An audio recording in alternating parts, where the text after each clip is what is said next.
Vena waits for you movie में दोस्तों क्या हो अगर आप घर रेंट पर लो और कुछ दिनों के बाद वही घर आपको अपने वश में कर ले और आपको घर से निकलने ही ना दे और फिर धीरे धीरे वो घर आपको बहुत ही जल्दी बूढ़ा बना दे, तो क्या होगा यही हम इस मूवी में देखने वाले हैं। दोस्तों मूवी की शुरुआत में हम देखते हैं कि एक बूढ़ी औरत जमीन पर रेंगते हुए चल रही है, शायद इसीलिए क्योंकि उसके पैर बहुत ही कमजोर हो चुके हैं और वो खड़ी भी नहीं हो सकती है। उसके बाद वो लंबी रस्सी को टेबल से बांधती है और उसका दूसरा हिस्सा खिड़की से बाहर फेंक देती है। ऐसा लगता है कि वो उस घर से काफी नफरत करती है, इसलिए वो खिड़की से बाहर निकलना चाहती है। अपने बुढ़ापे और नाजुक शरीर के बावजूद भी वो किसी तरह से खिड़की पर चढ़ती है और रस्सी को कसकर पकड़ लेती है। लेकिन जैसे ही वो नीचे जाने की कोशिश करती है उसका हाथ फिसल जाता है और वो नीचे गिर जाती है। ऐसा लगता है कि वो मर जाएगी, लेकिन जैसे हम उसको देखते हैं उसका एक पैर रस्सी में फंस जाता है। बूढ़ी औरत नीचे जाने की कोशिश करती है, लेकिन रस्सी उसको ऊपर खींच लेती है और वो घर के अंदर वापस आ जाती है और वो खिड़की हमेशा के लिए बंद हो जाती है। अब कुछ महीने आगे हम देखते हैं कि यहाँ एक 25 साल की लड़की जिसका नाम अना है, वो उसी घर में रेंट पर रहने के लिए आती है। यहाँ बिल्डिंग का मैनेजर मुलेर और पिछली किराएदार उसका स्वागत करते हैं। ऐसा लगता है कि किराएदार वही बूढ़ी औरत है जो हमने पहले देखी थी।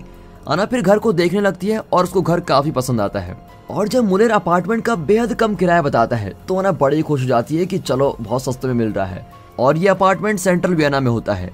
फिर एग्रीमेंट को साइन करने से पहले अना उस बूढ़ी औरत से पूछती है कि वो इस अपार्टमेंट को क्यों छोड़ना चाहती है। फिर थोड़ी देर चुप रहने के बाद बूढ़ी औरत जवाब देती है कि वो दुनिया घूमना चाहती है। अना को ये सुनकर बड़ा अजीब लगता है क्योंकि उसकी उम्र की औरतें तो मर रही हैं और वो दुनिया घूमना चाहती हैं। वाह। उसके बाद अना बताती है कि वो इस शहर में नहीं है, वो अपने बॉयफ्रेंड के साथ यहाँ पर आई थी, लेकिन उनके बीच कुछ ठीक नहीं था, इसलिए अब वो अकेला रहना चाहती है। अब जैसे जैसे वो अपनी कहानी बताती है बूढ़ी औरत बड़ी चिंतित होने लगती है और अना से पूछती है कि वो ये अपार्टमेंट लेना चाहती है या नहीं, जिस पर अना अपार्टमेंट के लिए हाँ कर देती है। फिर मुलेर अना को रेंट एग्रीमेंट कॉन्ट्रैक्ट पकड़ाता है और अना उस पर साइन करने लगती है, लेकिन पेन काम नहीं करता। हालांकि बूढ़ी औरत के पास एक और पेन होता है। इसका मतलब यह है कि बूढ़ी औरत अपार्टमेंट देने के लिए काफी जल्दी में है। अब जैसे डील पूरी हो जाती है बूढ़ी औरत अपना सारा सामान लेकर वहां से चली जाती है। अब मुलेर अना को अपार्टमेंट की कीज देता है और कहता है कि कोई मदद चाहिए हो तो कॉल कर लेना। उसके बाद वो भी चला जाता है। इसके बाद अना जल्दी से घर को साफ करती है और अपना सारा सामान रखकर दीवारों पर रंग करने लगती है। अपार्टमेंट में काफी धूल भी होती है, इसलिए अना बेकार चीजों को बाहर फेंक देती है और वो शहर पर पड़े कपड़े को भी फेंक देती है। लेकिन जैसे अना कूड़ा फेंक कर वापस आती है तो देखती है कि जगह में पहले जैसी धूल जमी हुई है। उसकी नई पेंटिंग पुरानी हो चुकी है, सारी जगह धूल जम गई है और उसके ताजे फल भी सूख गए हैं और जो कपड़ा शहर पर रखा था वो फिर से वहां पर आ गया है। और अना ये सब देखकर बड़ी डर जाती है, लेकिन उस समय वो इसकी ज्यादा परवाह नहीं करती और एक बार फिर उस जगह को साफ करती है। हर बार अना जगह को साफ करती है और वो फिर से वैसी हो जाती है और लगातार काम करने की वजह से अना की आंखों में रिंकल्स आना शुरू हो जाते हैं। फिर उस रात को अना थक कर सोफे पर ही सो जाती है। रात को अचानक से रेडियो अपने आप चलना शुरू हो जाता है और फिर अना उठकर उसको बंद कर देती है। लेकिन अना जब अपना चेहरा आईने में देखती है तो उसे एहसास होता है कि उसका चेहरा काफी बदल गया है। और फिर अगली सुबह गुस्से में अना मैनेजर मुलेर के पास जाती है और उसे ऐसे डरावने अपार्टमेंट देने के लिए डांटती भी है।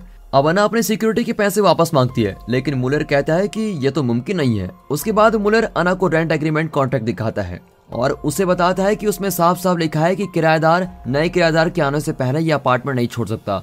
ये सब इतना छोटे शब्दों में लिखा होता है कि अना को मैग्नीफाइंग ग्लास से देखना पड़ता है। और अब ये सुनकर अना गुस्से में पागल हो जाती है और मुलेर को पुलिस की धमकी देती है, लेकिन मुलेर को इससे कोई फर्क ही नहीं पड़ता। वो सिर्फ अना को अपार्टमेंट में वापस जाने के लिए वार्निंग देता है क्योंकि यही एग्रीमेंट में लिखा हुआ भी है। हालांकि अना इस पर कोई ध्यान नहीं देती और वहां से चली जाती है। उसके बाद अना क्लिनिक में मेडिकल रिपोर्ट लेने जाती है ताकि वो पुलिस के पास जाकर कंप्लेंट कर सके, लेकिन डॉक्टर उसको कहती है कि 25 साल की उम्र में ग्रे बाल और आंखों में रिंकल्स आना कोई छोटी बात नहीं है, ये बहुत ही बड़ी बात है। इस पर अना गुस्से में चिल्लाती है कि उसको टेस्ट करवाने के सारे हक हैं और वो अपना आईडी कार्ड निकालती है, लेकिन उसकी बदकिस्मती से उसके आईडी कार्ड से सब कुछ मिट चुका होता है। थोड़ी देर बाद अना रात बिताने के लिए होटल में जाती है, लेकिन रिसेप्शनिस्ट फिर अना की आईडी मांगता है जो उसके पास नहीं होती, इसलिए उसको ज्यादा पैसे देने पड़ते हैं।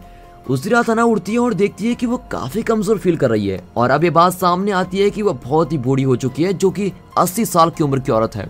अना बेचारी धीरे धीरे बाथरूम की तरफ जाती है और खांसने लगती है, जिससे उसके दांत टूटकर गिर जाते हैं। अगले दिन अना वापस उस हॉन्टेड अपार्टमेंट में जाती है और मुलेर से मिलती है, लेकिन मुलेर उसकी इस हालत से हैरान नहीं होता, बल्कि उससे कहता है कि उसे प्रोटोकॉल्स का पालन करना चाहिए था जिसमें लिखा हुआ है कि तुम बाहर नहीं जा सकते हो। और अब ये बात सामने आती है कि जो भी कॉन्ट्रैक्ट पर साइन करता है और अगर वो बाहर जाने की कोशिश करेगा तो उसकी उम्र बढ़ती चली जाएगी जब तक कि वो मर नहीं जाता। मुलेर ये भी बताता है कि अपार्टमेंट को अकेले रहना पसंद नहीं है, इसलिए कोई ना कोई किराएदार वहां पर होना ही चाहिए। और फिर मुलर से बातचीत करने के बाद अना अपने कमरे के लिए चली जाती है। थोड़ी देर बाद मुलर को एहसास होता है कि उसकी माचिस यहाँ पर नहीं है। वो जल्दी से अना के अपार्टमेंट में जाता है और देखता है कि उसका रूम लॉक्ड है। फिर हम देखते हैं कि अना अपने कमरे को जलाने के लिए चारों तरफ विस्की फेंक रही होती है। हालांकि जैसे ही अना माचिस जलाती है, कमरा आग ही नहीं पकड़ता। अना के बार बार कोशिश करने के बाद भी कमरे में आग नहीं लगती और अना के ऐसे करने से अपार्टमेंट बड़ा ही गुस्सा हो जाता है और अना का गला घोटने लग जाता है। वैसे ही अना नीचे गिर जाती है और हवा के लिए तरसती रहती है। फिर मुलर किसी तरह दरवाजे को खोलकर अंदर आ जाता है और उसके मुंह से कपड़ा निकालकर उसकी जान बचा लेता है। अजीब बात तो यह है कि ये वही कपड़ा है जो हमेशा शेल्फ के ऊपर रखा रहता है। फिर थोड़ी देर बाद मुलर अना को पानी देता है और अपार्टमेंट के बारे में सब कुछ बताना शुरू करता है। मुलर बताता है कि यह अपार्टमेंट बहुत सालों पुराना है और तब से लेकर आज तक इसमें कोई न कोई किराएदार रहता ही है। वो बताता है कि एक बार कुछ स्कूल की लड़कियां यहाँ पर रहती थी, लेकिन कुछ ही दिनों में वो सभी बूढ़ी हो गई। ये घटना एक न्यूज भी बन गई थी और हर तरफ फैलने लगी थी। और उसके बाद एक ने यहाँ पर जादू टोने करने की कोशिश भी की थी। हालांकि वो अपना प्लान में कामयाब नहीं हो पाया और बड़े रहस्यमय तरीके से मर गया था। इसका मतलब ये हुआ कि अपार्टमेंट कोई भी भारी छेड़छाड़ पसंद नहीं करता है, इसलिए सरकार ने भी इसके बारे में सोचना बंद कर दिया है और इस अपार्टमेंट को एक सीक्रेट रखा हुआ है। इसलिए पुलिस भी इस हॉन्टेड अपार्टमेंट के लिए कोई एक्शन नहीं लेती और अब मुलर को इसी देखरेख के लिए रखा गया है। मुलर बताता है कि ये उसका फर्ज है कि यहाँ पर कोई ना कोई रहना ही चाहिए। वो आगे बताता है कि उसे ये नौकरी अच्छी नहीं लगती है, लेकिन मजबूरी में करनी पड़ती है। फिर जाने से पहले मुलर कांपती अना को कोई किराएदार ढूंढने के लिए कहता है, क्योंकि उसके पास यही एक चारा है जिससे वो यहाँ से निकल सकती है। आगे हम देखते हैं कि अना मेकअप करके अपने एक्स बॉयफ्रेंड डैनियल से मदद मांगती है, लेकिन दुर्भाग्य से डैनियल उसको पहचान ही नहीं पाता। अना अपनी असली पहचान बताने की कोशिश करती है, लेकिन डैनियल को लगता है कि वो उसकी एक्स गर्लफ्रेंड की दादी माँ है और उसी वक्त डैनियल की न्यू गर्लफ्रेंड उसको गाड़ी में लेने आती है। ये बात सामने आती है कि वो दोनों भी किसी अपार्टमेंट को ढूंढ रहे हैं और अना के पास एक बहुत ही अच्छा मौका होता है कि वो उनको उस अपार्टमेंट में भेज दे, लेकिन वो कुछ नहीं कहती और उनको जाने देती है। उसके बाद रात को जब अना सो रही होती है तब रेडियो फिर से शुरू हो जाता है और कुछ चीजें अपने आप चलने लग जाती हैं। ऐसा लगता है जैसे कि अपार्टमेंट उसको दोस्त बनाना चाहता है। वो अना के लिए खाना बनाता है। जैसे अना उठकर देखती है, खाना उसके सामने पड़ा होता है, लेकिन उसको खाने के बजाय वो फेंक देती है। हालांकि उसको पता ही नहीं चलता कि अपार्टमेंट ने उसके लिए चाय भी बनाई है। अना थोड़ी सी चाय पीने का फैसला करती है। फिर अना धीरे से चाय को कप में डालती है और पी लेती है। उसके बाद उसको चाय काफी पसंद आती है। फिर अना डस्टबिन के पास पड़े बिस्किट को उठाती है जो उसने अभी अभी फेंके थे। अना अब काफी कमजोर और नाजुक हो जाती है, इसलिए वो खाना भी नहीं बना पाती। अब अना सिर्फ अपने दोस्त अपार्टमेंट के साथ रहती है। अगले 3 दिनों में अना बेहद ही नाजुक हो जाती है और चलने के लिए उसको एक बैंड की जरूरत पड़ती है। अना को देखकर तो ऐसा लगता है कि वो 100 साल की बूढ़ी औरत बन गई है। अना अपने हाथ को देखती है और उसको एहसास होता है कि उसके अंदर कुछ चल रहा है। अना अपनी चमड़ी उतारने लग जाती है। अना ये देखकर बड़ी चौंक जाती है कि उसकी चमड़ी ऐसे निकल रही है। वो देखती है कि उसके हाथ के अंदर एक अजीब तार जैसी होती है और अब अना जानती है कि उसका अंत बेहद ही करीब है, इसलिए वो मुलर को अपने अपार्टमेंट में बुलाती है। अगले सीन में हम देखते हैं कि एक कपल अपार्टमेंट देखने आता है। वो और कोई नहीं बल्कि अना का एक्स बॉयफ्रेंड डैनियल और उसकी गर्लफ्रेंड होते हैं और हमेशा की तरह वो लोग भी कम रेंट और अच्छे फर्नीचर से बहुत ही खुश हो जाते हैं और उनको ये भी अच्छा लगता है कि उनके आसपास कोई और नहीं रहता, इसलिए वो लोग कॉन्ट्रैक्ट में साइन करने के लिए मान जाते हैं और मुलर भी खुशी खुशी उनको रेंट एग्रीमेंट पकड़ा देता है। डैनियल उस पर साइन करने के लिए तैयार ही हो रहा होता है, लेकिन तभी अना आसपास हो रही चीजों को देख रही होती है और उसको अचानक उस समय का फ्लैशबैक दिखाई देता है जब उसे इस जाल में फंसाया गया था और फिर उसको अपना दर्द याद आता है कि किस तरह से वो इन सभी चीजों से गुजर रही है। इसलिए डैनियल के उस डेथ वारंट जैसे एग्रीमेंट पर साइन करने से पहले ही अना डैनियल के हाथ पर गरम गरम चाय गिरा देती है और उसको दूर भगा देती है।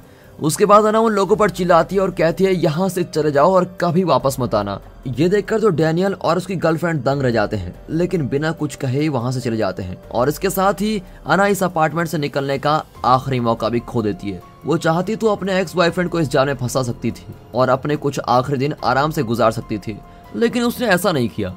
इससे पता चलता है कि अना के दिल में अभी भी डैनियल के लिए प्यार जिंदा है, इसलिए अना अपनी जिंदगी की कुर्बानी दे देती है और इस मनहूस अपार्टमेंट का अंत करना चाहती है। यहाँ तक कि मुलर भी अब उसके बिहेवियर को देखकर बड़ा ही हैरान जाता है। मुलर के जाने से पहले अना उसको बाहर से दरवाजा बंद करने के लिए हुक्म देती है और कुछ सालों तक वापस न आने के लिए कहती है।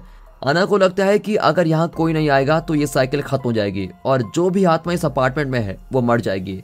आगे मुलर उसका आभार जताता है और उसको गुड लक कहकर चला जाता है। अब हम देखते हैं कि अना इस अपार्टमेंट में बिल्कुल अकेली है। कोई भी उससे मिलने नहीं आएगा और ना ही उसमें इतनी ताकत है कि वो सीढ़ियों से नीचे जा सके। फिर अना खिड़की के पास जाती है और आखिरी बार ठंडी हवा को महसूस करती है जो उसको बहुत ही आराम पहुंचाती है। पिछले कुछ हफ्तों में जिस डर और चिंता का उसने सामना किया था वो सब अब खत्म हो जाता है और अना आखिरकार अपने भाग्य को स्वीकार कर लेती है। उसके बाद हम देखते हैं कि अना धीरे से अपार्टमेंट को कोमल होने के लिए कहती है और फिर सोफे पर चली जाती है जो उसकी आखिरी विश्राम जगह होती है।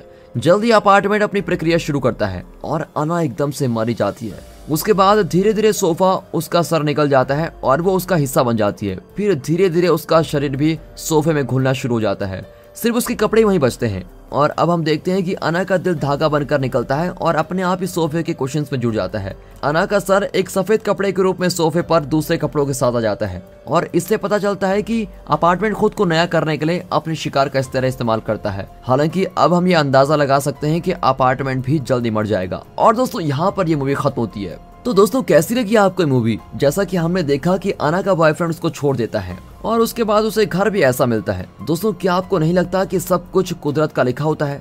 चलिए छोड़िए इस बात को और कमेंट करके जरूर बताइएगा कि आपको ये मूवी कैसी लगी और जो मुलर ने अना के साथ किया वो ठीक था और अना ने जो डैनियल के साथ किया वो सही था या गलत। कमेंट करके अपनी राय जरूर दें। बाकी मिलते हैं ऐसी मजेदार मूवीज के साथ, तब तक के लिए गुड बाय, अपना ख्याल